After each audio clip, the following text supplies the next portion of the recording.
Welcome to episode 72 of Lucretius Today. I'm your host Cassius, and together with my panelists from the EpicureanFriends.com forum, we'll walk you through the 6 books of Lucretius's poem and discuss how Epicurean philosophy can apply to you today. We encourage you to study Epicurus for yourself, and we suggest the best place to start is the book Epicurus and His Philosophy by Canadian professor Norman DeWitt. For anyone who is not familiar with our podcast, please check back to episode 1 for a discussion of our goals and our ground rules. If you have any questions about those, please be sure to contact us at EpicureanFriends.com for more information. In this episode 72, we'll read approximately Latin lines 509 through 613 from Book 5. We'll talk about the location of the Earth within our world, and we'll discuss Epicurus' perspectives on science for the sake of science, and the size of the sun and the moon. Now let's join Don reading today's text. And thus were produced the sea, the air, and the sky, or the ether, spangled with stars. All the finer seeds went to the formation of these fluid bodies, but some were more light than others, and the most light and liquid ether mounted higher and spread over the body of the air, but its liquid parts never mixed with the turbulent blasts of the air below it.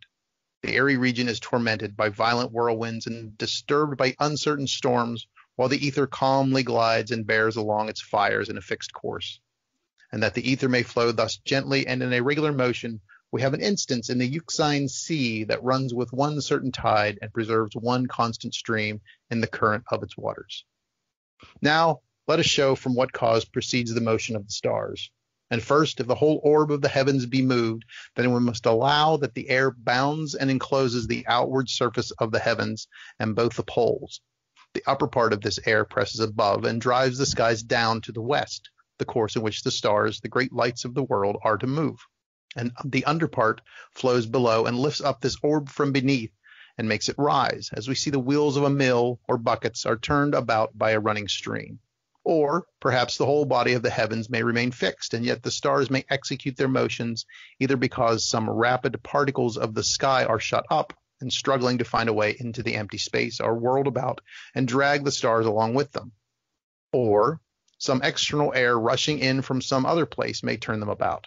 Or they may move severally forward of themselves through the sky, where proper nourishment invites them to feed and keep alive their fires. But it is hard to resolve for certain what is the particular cause of these motions in this world of ours. I rather propose reasons in general for what may be done through the universe, in the multitude of worlds contained in the great All, and formed after various manners. And I offer many causes that may account for the whole, yet one only can be the true one that produced these effects, but to pronounce which it is, no wary philosopher will take upon him to do. But that the earth should rest in the middle region of the world, it is necessary that its weight should in some degree lessen and be laid aside, and for this end it was fit that another substance should be placed under it, to which from the very beginning it should be united closely by natural and congenial ties, and upon which it should be stayed. This substance being the surrounding air, which is part of the same whole, and as it were of a piece with the earth therefore hangs suspended in the middle, and is no weight or pressure to the air at all. And so the limbs are no load to the body of a man, nor is the head a burden to the neck, nor do we perceive the weight of the whole body to press heavy upon the feet. But whatever weight is laid upon us from without, and is no part of us, is a pain to us, though it be ever so small.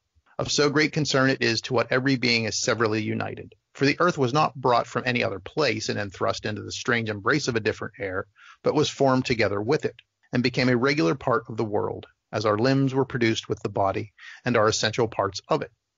Besides, the earth, when it is shaken of a sudden by a violent thunder, makes everything that is upon it tremble, which it could by no means do unless it was closely joined to the airy parts of the world, and to the heavens above.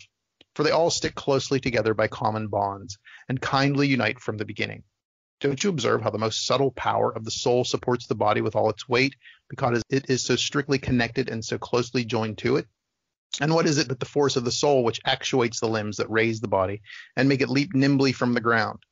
Don't you perceive now what a substance of the most subtle nature is able to do when united with such a heavy body, such as the air when it is joined to the earth, and as the soul to this body of ours? But further, the orb of the sun is not much larger, nor is its heat much greater than what our senses discover to us.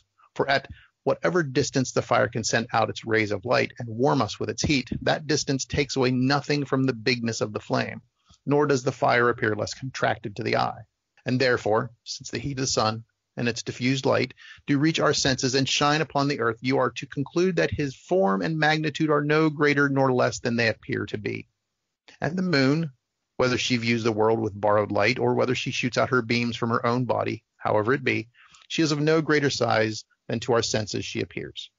For all objects we look upon at a great distance and through a long tract of air show first irregular and confused before we discover their utmost figure and proportion. And therefore, since the moon at once presents to us the certain form and the complete appearance of the whole orb, she shows to us above as great as she really is. Besides, since all our fires here below, when they are seen at great distance, so long as their light is clear and their brightness shines out to us, do seem to change a little and show more or less contracted, we may conclude that the stars we view, either the heavens, are very little, either greater or less than they appear. Nor are we to wonder how it comes to pass that so small a body as the sun is able to emit so much light as to spread over the seas the whole earth and the heavens, and to cherish all things with its kindly heat. For you may imagine that from the sun one large fountain of light breaks out and flows abundantly like a river over the whole world, and that the seeds of fire from all parts of the universe meet in the body of the sun and are there collected as into a spring, from whence the heat of the whole world is diffused abroad. Don't you observe how widely a small fountain of water spreads its streams over the meadows and overflows the fields? Or perhaps the heat flowing from the small body of the sun may inflame the adjacent air, if the air be properly tempered and disposed to catch the fire from the feeble strokes of heat. And we sometimes see the corn and the stubble to be set all ablaze from one small spark falling upon it. Or it may be the sun, shining above with the rosy light, has many dark and unseen stores of fire about it, which, though distinguished by no outward brightness, may yet increase the heat of its rays and make their strokes more inflamed. Thank you, Don, for reading that for us today. It looks like we are going to be discussing astronomy again today. This one's going to be a little bit harder to wrestle with than some of the others because it seems to be kind of specific to some astronomical observations. If we just go back to the very beginning paragraph of what we read for today, sounds like he thinks that the upper reaches of the atmosphere, which I think he's calling the ether, is a lot less turbulent than the lower reaches, which I guess is possibly true. The way that I could see it, and if I can get on my translation hobby horse just for a second, the fact that the translators usually use the word world to actually mean the cosmos, which the way they translate world, it includes all of the stars and the astronomical phenomena and the sun and the moon and that sort of thing. And so I think it's sometimes hard to get a grip around the fact, because whenever I hear world, I think of just the earth. But from what I can see, the Greek word cosmos was translated as mundus or mundi in the Latin, and that's what they're translating as world most often. But then they also have the universe. He talks about the all here, so that's the translation of the Greek word for the universe, topon, which is translated as omni in the Latin. But then they also have the earth itself as the earth we walk on. And then that's a separate thing. So we have three separate things that I think are sometimes interchanged, it seems, between. So we have the universe, which is everything. We have the world or the cosmos or the mundus in Latin as the system that we live in that has our stars that we can see. And then we have the actual globe of the earth that we live on ourselves. So there's three separate internested, like Russian dolls, phenomena are what we're living in. And that's how he can say that the gods live between the cosmos, between the worlds, because the world includes the stars that we can see in the sky. Yeah, but except in principle this is correct, no? But it's made more complicated that today's astronomical take and this classical view don't really talk about the same thing. So exactly. There are differences. So this because what we can see includes possibly, we don't know it for sure, but possibly almost all of the universe. No? Right. But the ancient Greeks thought these stars are much closer to Earth than we think. So that means what we see as a huge portion, or probably huge portion of the universe, they thought is just a small cosmos, and there's a lot more around. No? And that makes it then a bit more complicated. Exactly. And I was even thinking along those same lines, Martin, that in some respects, what scientists today call the visible universe is sort of our cosmos, because we have, we can only, see to the microwave background radiation and that sort of thing in a sphere.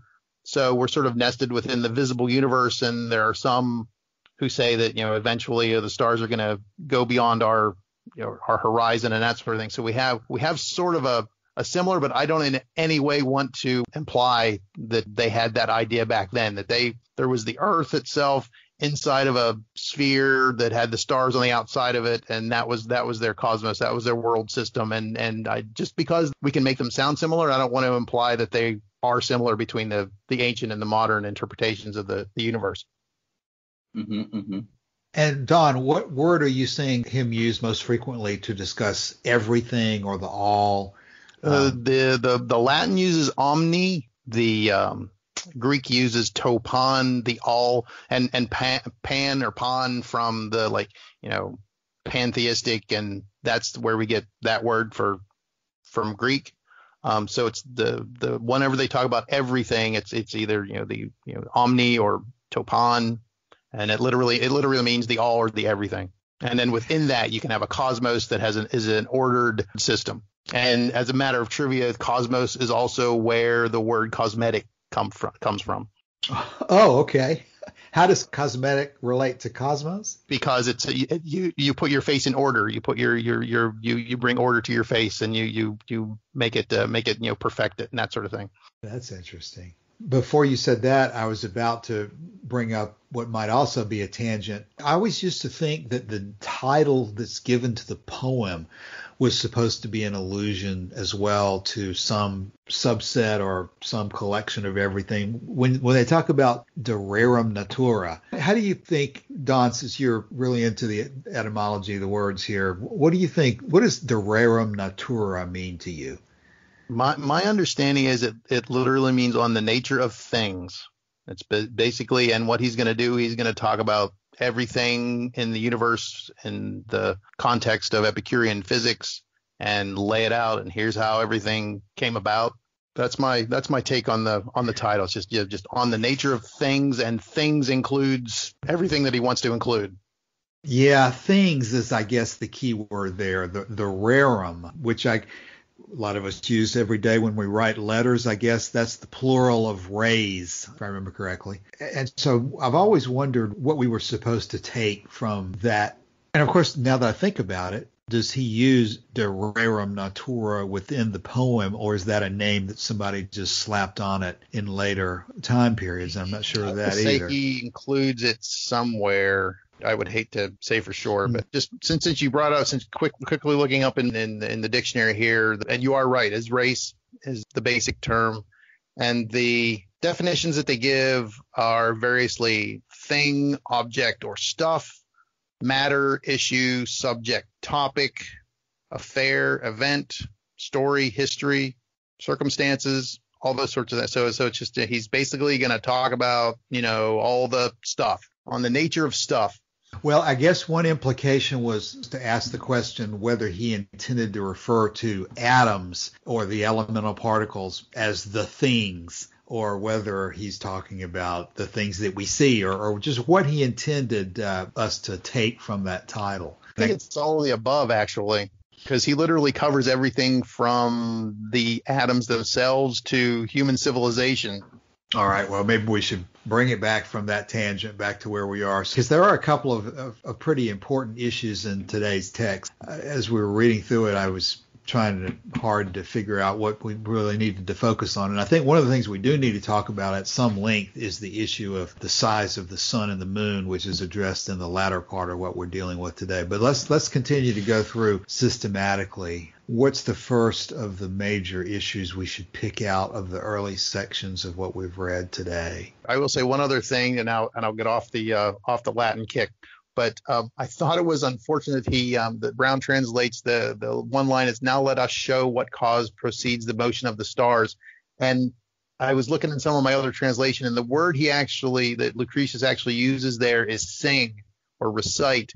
And it's so unfortunate, I think, that Browne decides just to say show, because it's like, okay, I want to show you this. But, it seems to be a lot more poetic if they actually said, I'm going to sing the causes of the motions of the stars. So.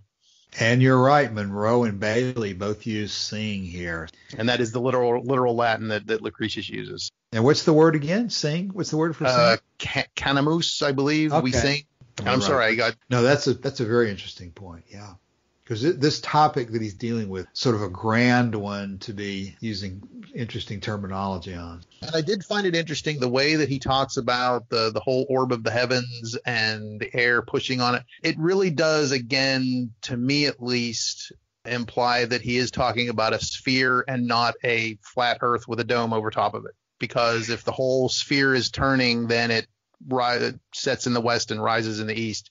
Yeah, I was going to ask Martin. Martin, do you see in this material today additional confirmation of that we're not really talking flat Earth, but spherical Earth? Now, maybe you can fall off the other side, but it's still going to be spherical, it sounds like.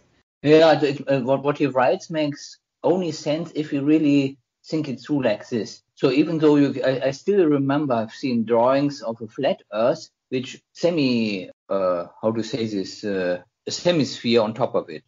And so that is still conceivable. But I think later down when he talks about the moon and that the Earth is somewhere in the middle, I think this is I take as a bit more stronger evidence that he was thinking of the Earth as somewhat globular and not flat Earth. But it's again not really complete, and it's also blurred by the fact that now when he talks about this part of astronomy, he got the physics and mathematics completely wrong. Not to put too fine a point on it, completely wrong is the way to state it, yes.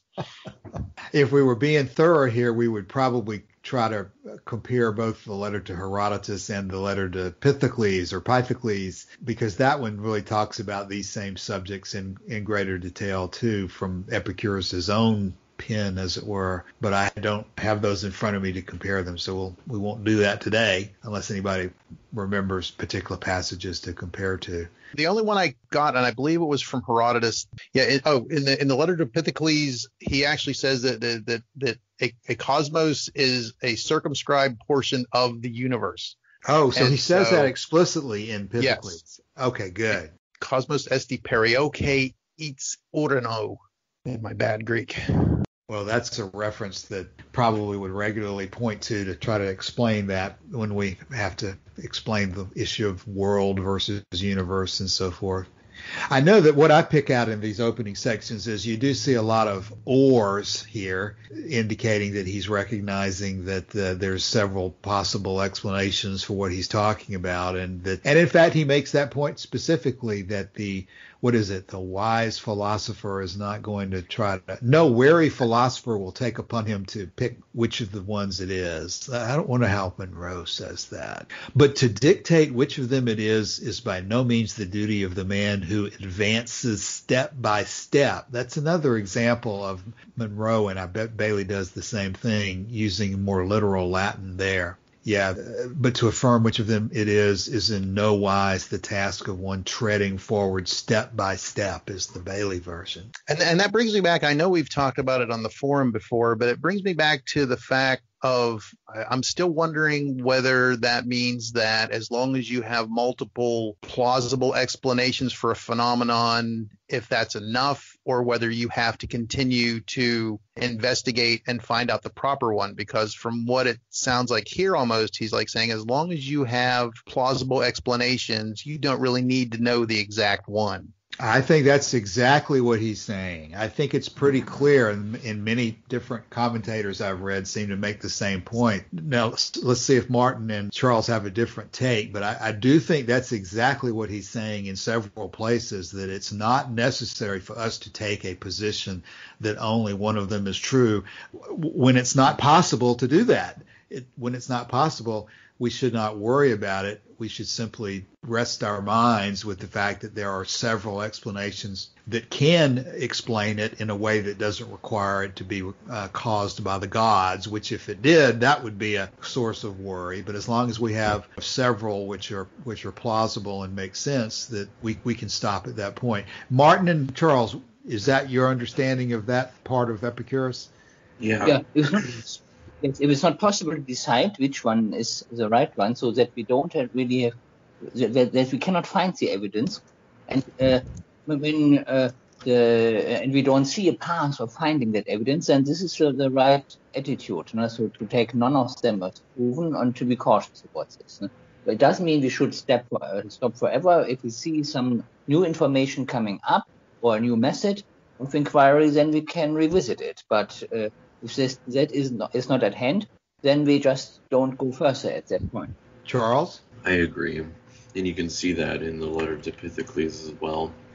So I guess my question is then, does the Epicurean go looking for the right answer among the alternatives, or do they just accept it, and then if other evidence comes by passively, are there Epicurean scientists that would go looking for the correct version of whatever theory it is, or do you just accept it's like, yeah, it's one of these and go about your day, or what are the thoughts on that?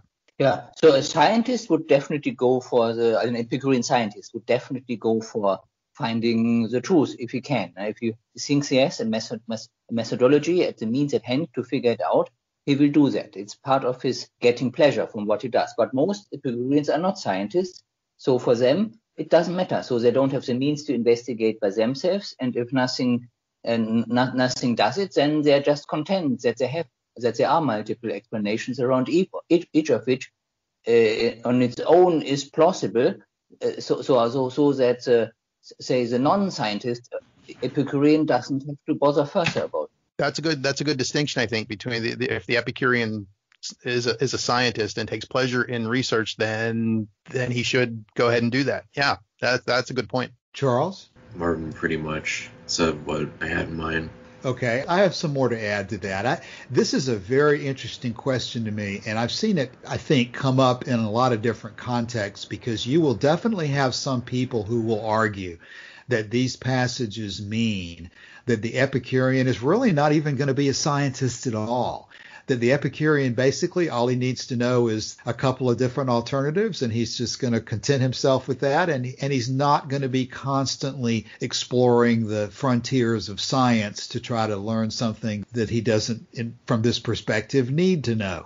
And you can see people develop that argument and take it to extremes of saying that this just means that Epicurean philosophy is actually a non-scientific or even anti-scientific approach to life, because your search for truth is not as highly motivated as it might be under a different perspective. And of course, I disagree with that perspective. I don't think that's a accurate or fair way to describe it. But you can see how people can argue that fairly easily with some of the texts that are there. So I think it's important to refute that. And this is the nub of truth in it, is I think Epicurus tells everybody that the conclusion of the philosophy is that the greatest good in life, the guide of life, is in fact pleasure.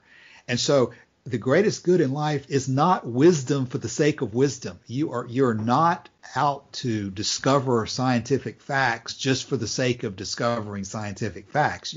You've raised the possibility that in itself is pleasurable, and so that becomes a part of pleasure. And I think that's a good way to look at it. But from a philosophical position, the goal is pleasure, and the goal is not wisdom. And so that is very easy to take and go off in different directions with. But one more thing I want to say about that. I was reading this morning, I posted on the forum, an article about Cicero and Epicurus, where Cicero was accusing the Epicurean perspective as just being basically destructive of the state, because you must constantly, from Cicero's point of view, every good man must be constantly involved in politics and the sustenance of the state, because you can't wait until some emergency arises. Apparently, without going too far in this direction, apparently it's pretty clear in the text, even to Cicero, that Epicurus took the position that when an emergency arises and when it is of necessity for you to become involved in politics, it's definitely proper for you to do it then. But Cicero was taking the position that you just can't wait for an emergency. It's the nature of human life that unless you're constantly involved in political activity to sustain the state, then something is definitely going to arise, and you're definitely going to be harmed by it, and you can't live that life of pleasure that you're looking for. So Cicero was trying to say that Epicurus was being inconsistent or not thinking it through by not taking the position that everybody should be involved in politics. I see a direct correlation between that argument and this argument about science, because you could take the position that science is so important that you must constantly be pushing the frontiers of science. And somebody who doesn't want to constantly push the frontiers of science is thinking short-sightedly, because they're going to be taken down by some new COVID-19 or some new disease or meteor hits them or something that he might have been able to prevent if he had pursued science before. My personal take, and I'll stop at this point, my personal take is that Epicurus would have completely understood that and said that it's still just a matter of your context. If you're living in a society that is unstable and has a reasonable possibility of needing you and your expertise and your participation, then yes, you're going to participate in the society to protect yourself. And if you're looking at a scientific issue that has a reasonable possibility of affecting you in the future, then yes, you're going to pursue it to a conclusion that makes sense. But there's also a practical dividing line in both cases where there's no right or wrong answer. There's no God to tell you which of those two things to do. So you must, of your own knowledge and your own context, make a decision as to whether it makes sense for you to be involved in politics or to pursue some scientific inquiry further than it already is there. And I apologize that I got on a rant there, but I did see those two things as related. Let me shut up and as long as you don't feel passionately about it, Cassius, I have seen too many of my friends who I talk to about Epicurus say, well, my gosh, Epicurean philosophy is just a prescription to be a sloth. You're just going to sit in your bedroom or your cave and do nothing. And of course, I sometimes get accused of being non-scientific or like I'm not put as much emphasis on science as somebody like Martin might.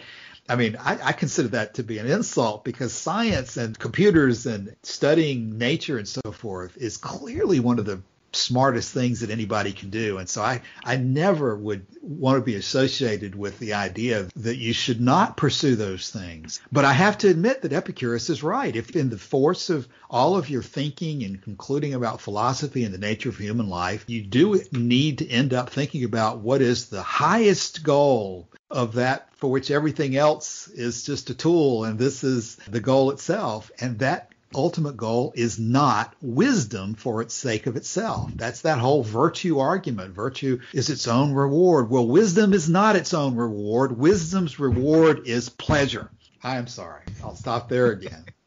Well, it sounds, to sort of just briefly go off that, then I think that what you're saying is then, pleasure is subjective. If a person derives pleasure from politics, then they are allowed to pursue that under the purview of Epicureanism. If a person derives pleasure from scientific research and pushing the bounds of knowledge, then they are allowed to do that too. And technically, from what Martin was saying too, the Epicurean can pursue science, the Epicurean can pursue politics, and I'd go further than that. Don, I would go further than that. I mean, and agree with what you just said, but it's also clear that we do all sorts of things that we might not find immediately pleasing if that thing is going to bring us greater pleasure or less pain in the future.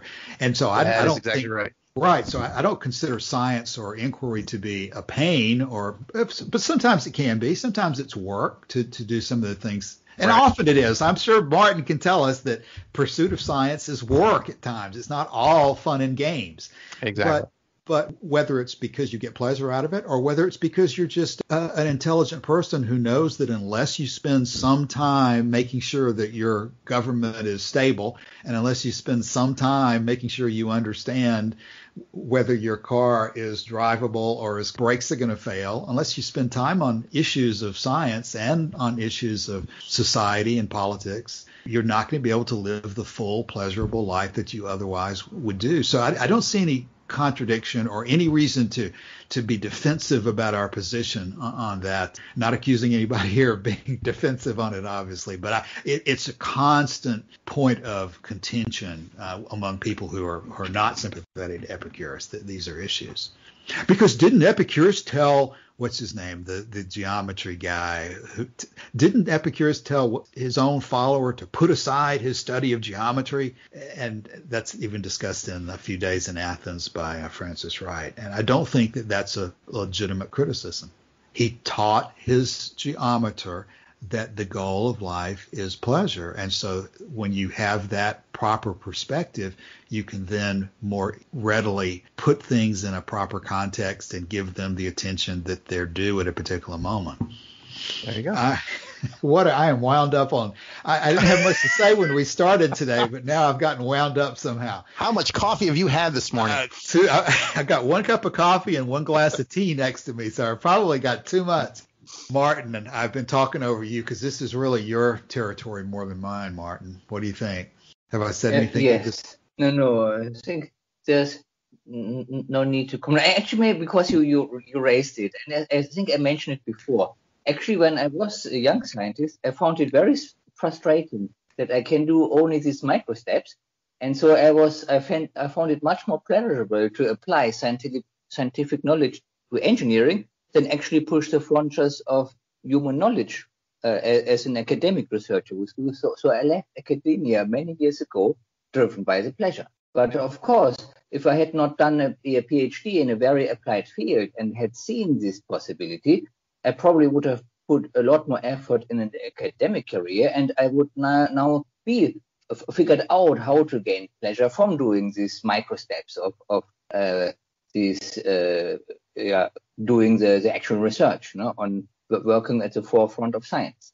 Well, what that brings to my mind is that I'm probably going to not be able to describe it articulately, but you can take Platonism and the whole academic approach, both in science and in philosophy, to the position that I think it's their view that the practical things in life are just by definition lowly and less significant, and that what life's really all about is contemplation for the sake of contemplation and knowledge for the sake of knowledge, so that academic studies in science is far superior to just practical application of it. And I don't think that makes any sense. And my understanding of Aristotle is the exact opposite to that he was very much into amassing as much data as you could on every possible topic, and then, trying to, apply it practically and that sort of thing. So that's why we have the pointing up and pointing down in the School of Athens. So. Yeah, that reminds me that Francis Wright, the Epicureans were kind of critical of Aristotle's approach as well. The way you described that about accumulating all the information he could, I have a feeling they would focus on.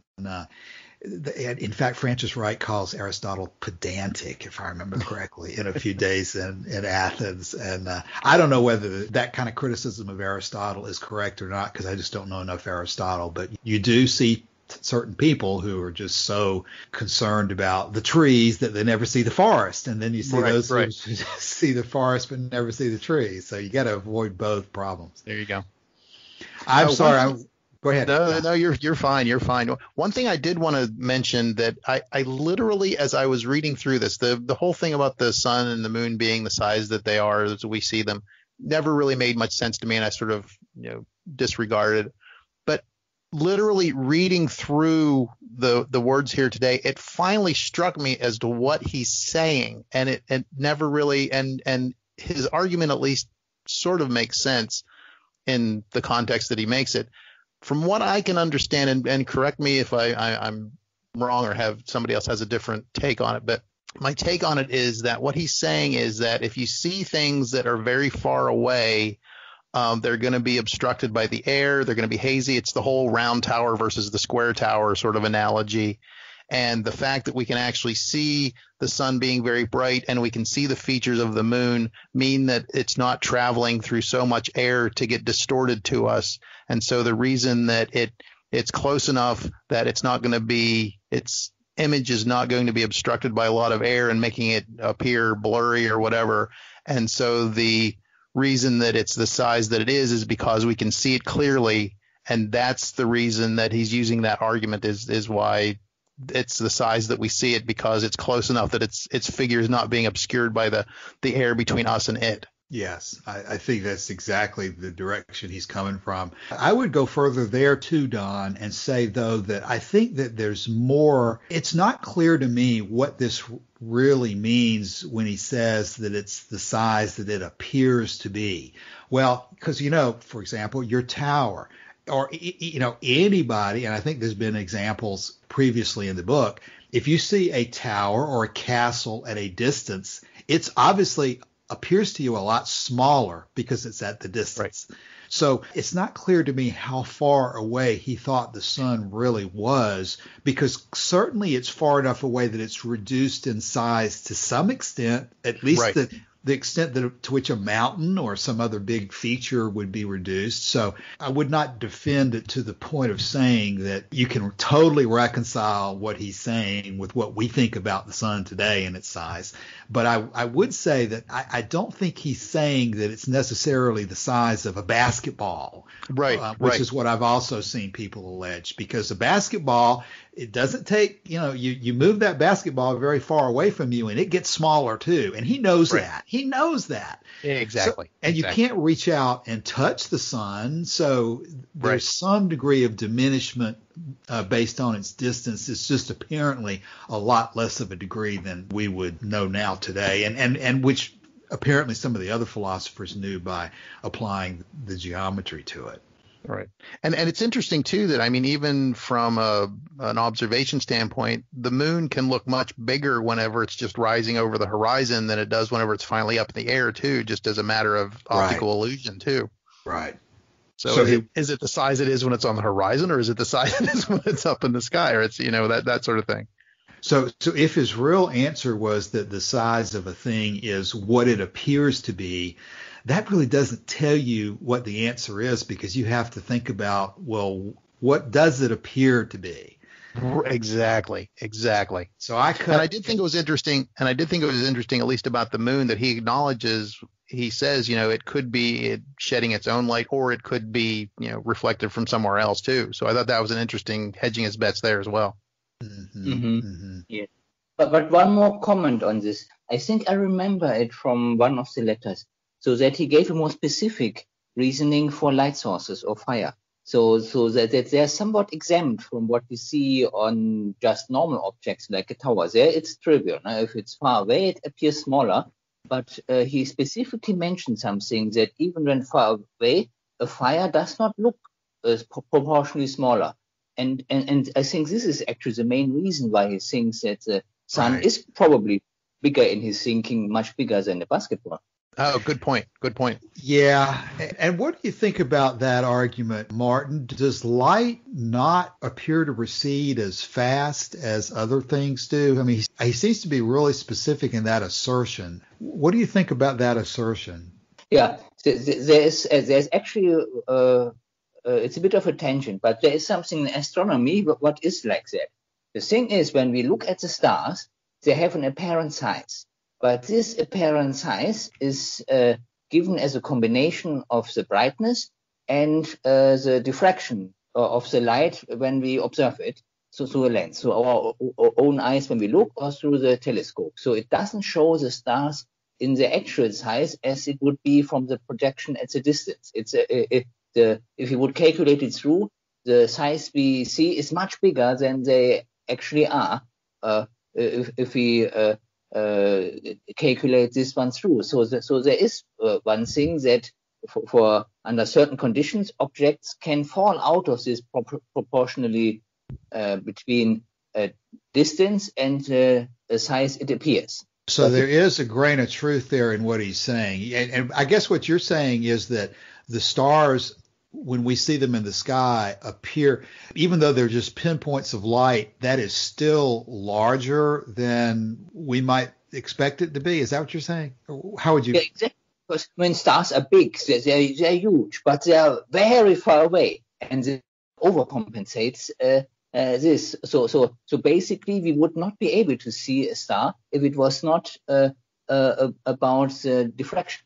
So that what is actually a very tiny point, no, becomes then slightly bigger, no? Also big enough that we can see it. No? Because especially the brighter stars, they really look like they cover more than just one nerve cell of our eye. Okay, so that really is helpful to me because I've never really tried to get to the bottom of it. You're saying that this is not just a totally wrong observation that things which are generating light appear to be larger to us than you might otherwise expect. Yes, so there is some deviation of the proportionality. But the reason why this is particularly clear for objects which emit light is that anything else which is that far away and is not a strong emitter of light will be invisible to us. So that means even though by the same, based on the distance and the way of observation, the same law of diffraction also would apply to non-active light sources, but they are then too weak that we could see them. Very interesting. So this is what makes it also very difficult to do this, to find the planets around the other stars, no? Because we cannot see them directly, because the reflected light is normally not enough that we can see them. So, but we've discovered thousands of them by other means that we know they are around there, and we can find out properties of them. But we cannot typically not directly image them like what we can do with the moon, because the moon is so close that the reflected light makes it easily visible, makes it very bright. And the moon is also so close that the diffraction doesn't matter. So the size of the moon is probably, as we perceive it, is probably as given by the ratio of its actual size and the actual distance. For the sun, probably the same applies as well. So that means the size of the sun is not distorted by diffraction in a significant way. That's all very interesting to me. Okay, I'm getting a little bit concerned about our time for today. The only other thing I guess I would sort of want us to get before we're done with this particular section is, what did you all think of his argument comparing the wind that upholds the earth along with the spirit that upholds the body? Why our head doesn't seem so heavy to us. Yeah, the thing is, he didn't know the laws of gravity. This was way before Newton. So he just didn't have the right model how to handle this. And then, of course, any explanation he comes up with based on what they knew at that time is nonsense then compared to what Newton could tell. Yeah, and I thought it was interesting that he tried to make because my take on it is that he is trying to equate the fine, subtle particles of the animus that makes us be able to move our bodies and feel our limbs, yes, and that sort of thing with the air that upholds the earth, because they both came into existence together. And so the air and the earth came into existence together and they hold each other up, and the animus and the body came into existence together. And it all goes back into the whole thing that they arose together, and they will eventually be destructed and destroyed and go about their way then. I think elsewhere he makes the analogy with the sail, and this is more convincing to me. So right. That means he can apply the same model and then use this observation that the wind, so that means just air, no? If you have a big enough sail, it can move a big ship to considerable speed. And with this reasoning, I can apply to the same model and explain this within the means he had at the end. It's still wrong, but still, it is an explanation which makes sense within the limited knowledge they had at that time. Exactly. Yeah, well put. Yeah, I consider these to be fairly creative arguments. The one about I think what Martin has just said about the wind and the sails of the ship is a very good one. I don't think I've ever seen that one. That would be great. That's. Mm-hmm. It was in an earlier, we read it already. It's in Lucretius in this text at some earlier chapter. Yeah, I remember that somewhere there too. But comparing the earth hanging in the air to the head on the body of a man, that you don't perceive the weight of it. That's kind of an interesting twist to me too. I guess it's something that I don't think it makes a great deal of physics sense, but it probably makes sense to somebody who's, just kind of a common person thinking about it, because you don't really worry about your head being heavy most of the time. Exactly. Yeah. I mean, you don't think about your head weighing, however many pounds it is, that sort of thing. But if you would put on a backpack that had the same amount of weight as your head on your back, you would definitely feel it because it was foreign to you, as Lucretius puts it. Yeah, it's an interesting argument. But I thought it was interesting the way he tried to bring in the animus or the spirit or the soul, however you want to translate it, along with the idea that the air and the earth were created together. And I thought that was, I did not see that one coming. Right. Well, he closes with the discussion of the heat from the sun as well, and the different possibilities that might explain that. Does anything jump out at anybody as worthy of comment on that section? I thought he was quite imaginative. Mm-hmm. Yes, definitely. But he always hedges his bets. It could be this, or it could be that, or it could be that, or it could be that. I don't need to come up with the one reason. Here's several that are possibilities. And I don't want to go back into all that once again, but that's a worrisome argument for some people to think that perspective really is kind of questionable. But I think you can offset that by saying that if you have concluded that you really just don't have enough information to choose between two or more competing explanations, but you go ahead and choose one anyway, well, what the heck does that say about your judgment that you don't have enough information, but you're willing to choose one anyway? That's a equally or more insulting position to be taking, I would think. That's a very good point. That's a very good point. And it's all well and good to say that, well, we'll become scientists and we will explore further and we'll get more information. But really, that's all easy to say, not so easy to do sometimes. And if there's so many things in life that you really are never going to know all the information you'd like. And so you're going to have to end your discussion of it and come to either a conclusion or set it aside and say there's no conclusion possible. But you just don't arbitrarily decide to pick one of the possible examples and say that's the only one. That does not make any sense either. Yep. And speaking of the end of the discussion. That's right. We're just about there. Certainly we're at the point where we're ready for, I think, closing statements or thoughts. So, Martin, what closing thoughts, if any, do you have for today? Well, I said everything what I could have think, sort of. Okay. All right. And Charles, I'm sorry I've kind of talked over you much today and didn't get as much from you as normally. What are you thinking as we begin to close for the day? I mean, the stuff about having two theories and then choosing one, that was in the letter to Pythocles. Mm-hmm. But everything I said has kind of been spoken by Don and Martin. Thus, I don't have any closing thoughts. Okay, you don't feel motivated to dispute any of the major points that we've been discussing today, it sounds like. So that's good. Okay, well, Don? I'm just surprised that we got as much out of this section as we did. I was a little concerned whenever we went into this because it was so specific on here's the reasons for this and here's the reason for that, and the moon and the sun are the same size. I was like, I'm not sure how much discussion we're going to get, but this was a lively discussion. So I'm pleased with our conversation today. Yeah, it seems like there's so much that underlies so much of what can seem to be very dry on the surface can still have a very deep implication to it. And it helps to discuss these things because there's so many times in the past of my life when I've picked up Lucretius and I've said to myself, I'm going to read this poem once and for all. And I'd come to a section like this and my eyes would start to glaze over and I'd just put it back down and I never made any progress with it until much later in life. And it helps so much to be able to talk to other people and compare thoughts about things like this. It's much easier to get there. See, there's the importance of friendship in Epicurean philosophy. Right. So. That's right.